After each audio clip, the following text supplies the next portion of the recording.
My name is Kirista Trask, and I am an abstract artist working in Astoria, Oregon. I actually came to Astoria via Portland and Eugene. I'm 7th generation Oregonian, and both sides of my family are very proud Oregonians. We love this state, and I am especially connected to the natural environment here. I don't know what came first, my love for the natural environment or my need to express myself creatively. Last year, I got to combine my family's experience here in Oregon with my love of art when I got a grant through RAC to produce a solo show exploring these topics. At the time, I lived half of my week in Portland and half of my week in Astoria. It qualified me for residency with the AVA, which is the Astoria Visual Arts, to work on my solo show for the grant. I spent the summer creating 12 paintings and 1 ceramic installation, exploring stories of trauma, survival, and resilience in 8 generations of women in my family. It was hard to see documented, the hard stories of the women in my family, but it was really beautiful to see how those stories were transformed.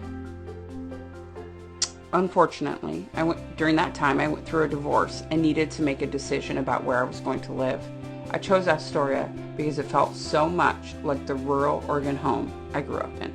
My primary inspiration has been the natural environment. I love to create my paintings plein air so I can truly harness the energy of my experiences in the natural environment. I also love to document my experiences as I travel. It feels important to be truly present in those experiences, and painting helps me with that. My paintings are meant to be representative of the space between memory and dream, in hopes that we can spend a little extra time in that reflection. Then COVID hit.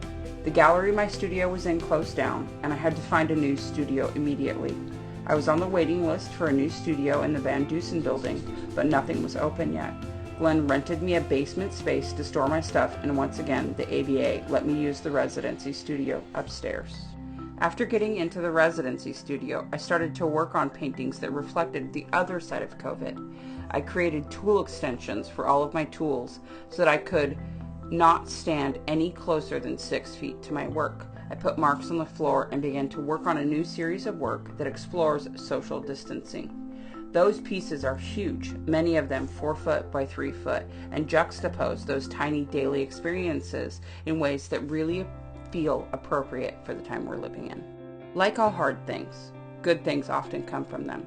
A space opened up in the Van Dusen building, and it's even better than I could have imagined. I am excited to move into a much larger production space with Audrey Long, as well as to be opening a new gallery in August. Cambium Gallery will focus on showcasing work from underrepresented artists. It will be an exciting place to experience unique projects that these artists are putting their whole self into. For more information about my work and to view my COVID series that is for sale, check out my website at kirista-trask.com. You can also follow me on all social media sites as Kirista Trask.